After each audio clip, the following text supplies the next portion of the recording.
O programa Saber Direito desta semana é com o professor Leandro Antunes. O curso é sobre direito do trabalho. Tem dúvidas sobre o assunto? Mande um e-mail para nós, saberdireito@stf.jus.br.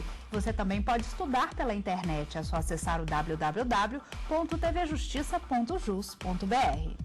Meu nome é Leandro Antunes.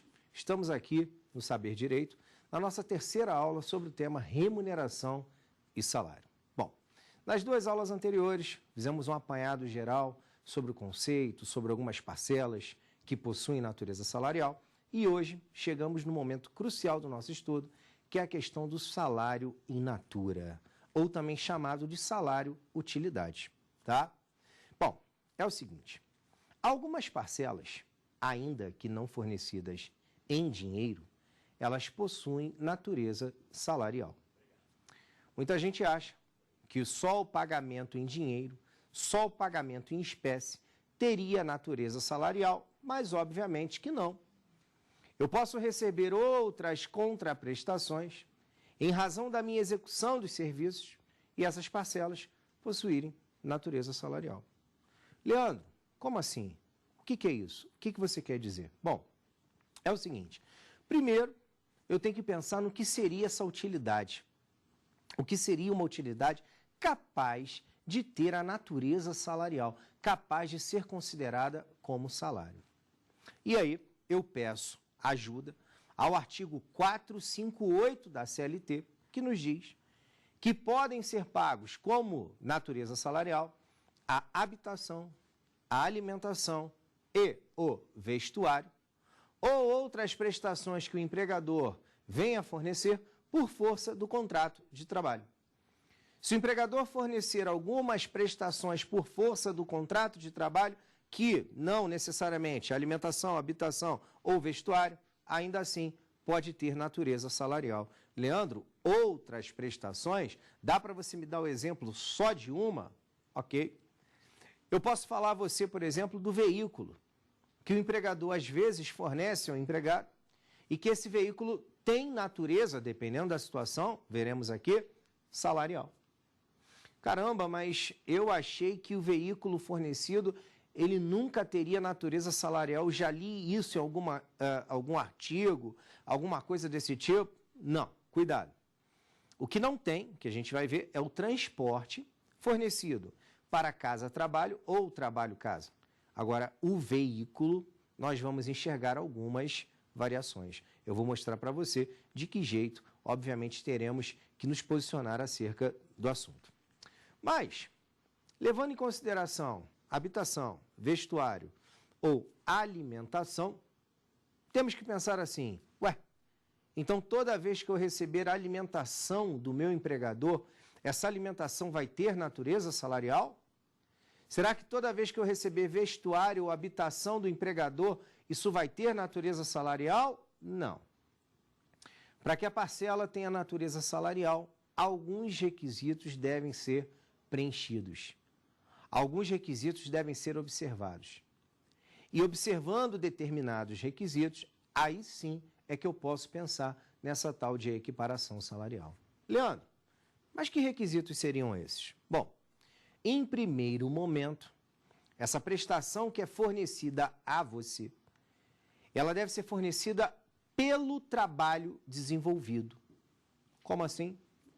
A prestação, gente, ela deve ser, no final das contas, fornecida em razão dos serviços que você executa para o empregador.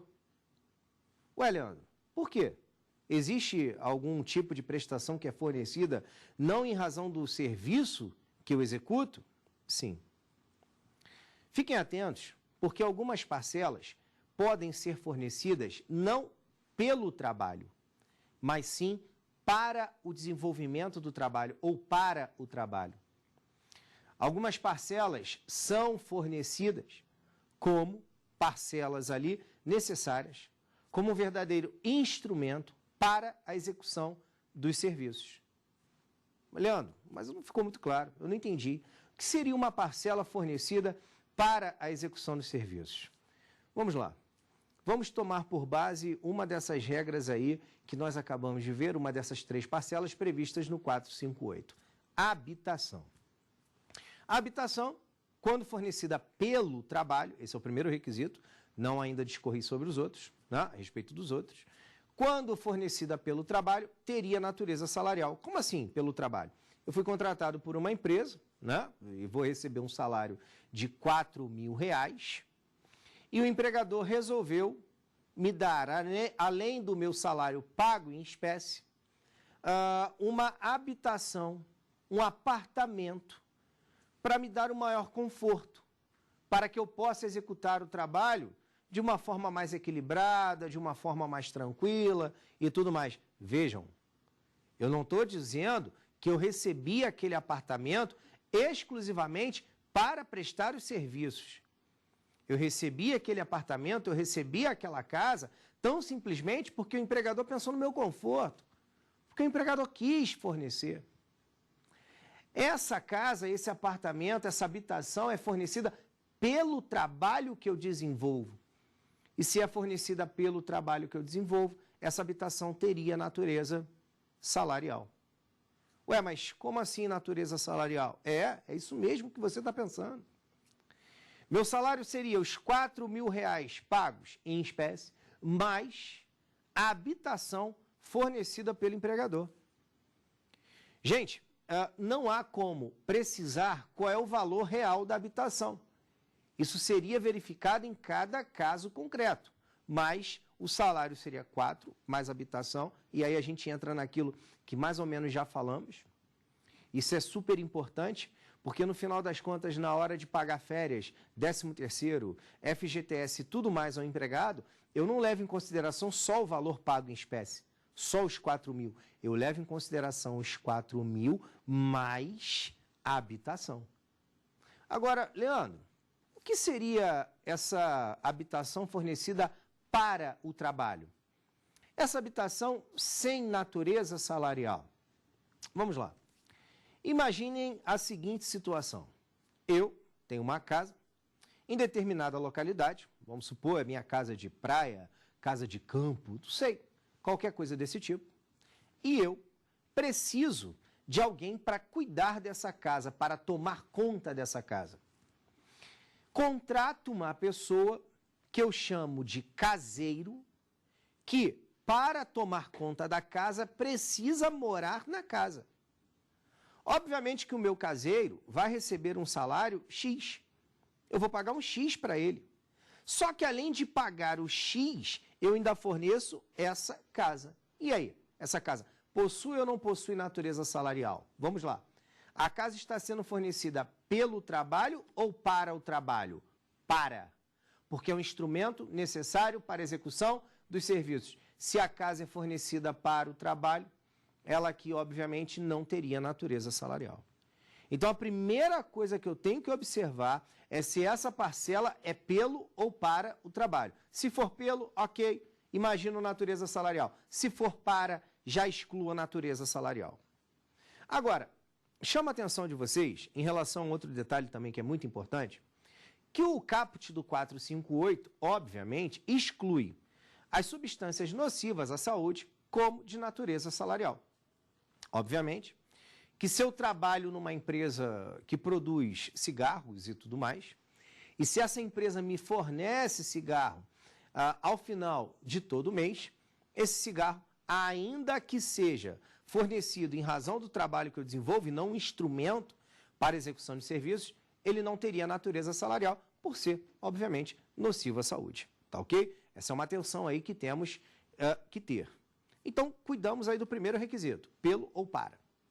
E o segundo requisito? Bom, o segundo requisito se refere à habitualidade.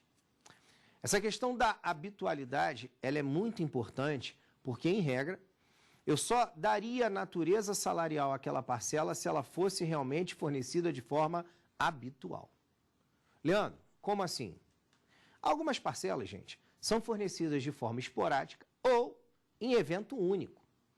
Essas parcelas fornecidas de forma esporádica ou em evento único não teriam natureza salarial. Vamos supor, eu trabalho em uma empresa e eu recebo cesta básica dessa empresa. Vejam, a cesta básica não é uma condição necessária, um instrumento para que eu execute os serviços. Eu, no final das contas, recebo a cesta básica justamente em razão dos serviços que eu presto. E quando você recebe essa cesta básica, Leandro? Recebo todo mês. Todo mês eu recebo essa cesta básica. Se eu recebo pelo trabalho e todo mês, eu não tenho dúvida de que essa cesta básica possui natureza salarial. É isso mesmo. Ao contrário do que muita gente pensa, na hora de você realizar o cálculo do seu salário, você pegaria o valor pago em espécie e acresceria ao valor pago em espécie o valor estimado ali por conta da cesta básica. Mas, Leandro, e se a cesta básica foi dada pelo empregador exclusivamente em um ano, no mês de dezembro? Por exemplo, aquele ano foi muito bacana, aquele ano foi muito legal, foi muito produtivo. E o empregador entende que os empregados têm um papel super importante nesse tipo de prestação de serviços, nesse aumento de produção, e ele quer fornecer uma cesta básica com certos produtos, que são produtos novos, que geralmente o empregado não tem no dia a dia, mas fornece uma vez, só em dezembro. Acabou.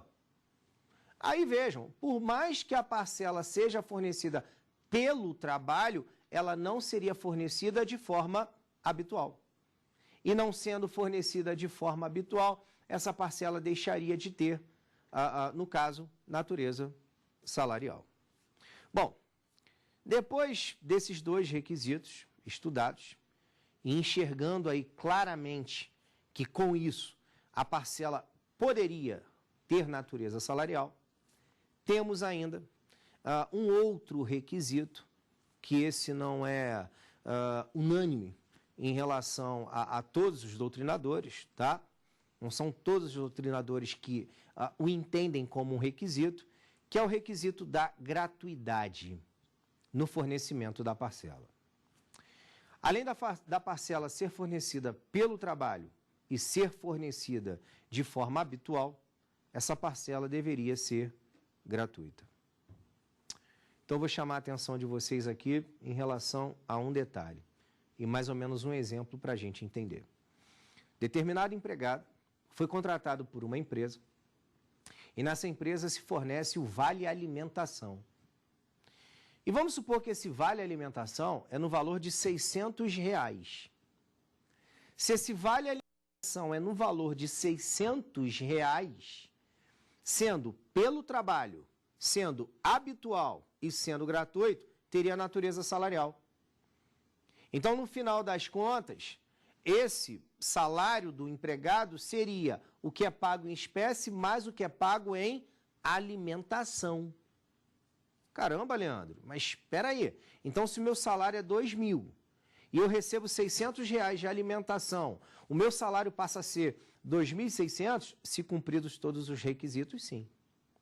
Vocês podem observar que em alguns casos práticos, alguns empregadores chegam a realizar um desconto no salário, um desconto que, obviamente, não vai justamente no comando ou na mesma corrente da boa doutrina, da boa legislação e da boa jurisprudência, que é um desconto que a gente considera ou chama de desconto ínfimo. O que seria isso? O que seria um desconto ínfimo? Eu não sei precisar qual é o valor exato do desconto ínfimo. O desconto ínfimo deve ser verificado em cada situação concreta. Mas o que eu posso dizer a você é que, se eu tenho R$500 ou 600, como foi meu exemplo primeiro, de vale alimentação, e no salário o empregador desconta, por exemplo, R$1, que na maioria das vezes isso não é à toa. Ora, gente, se o empregador te fornece um valor de alimentação de R$600 e desconta R$1 no seu salário, acho que há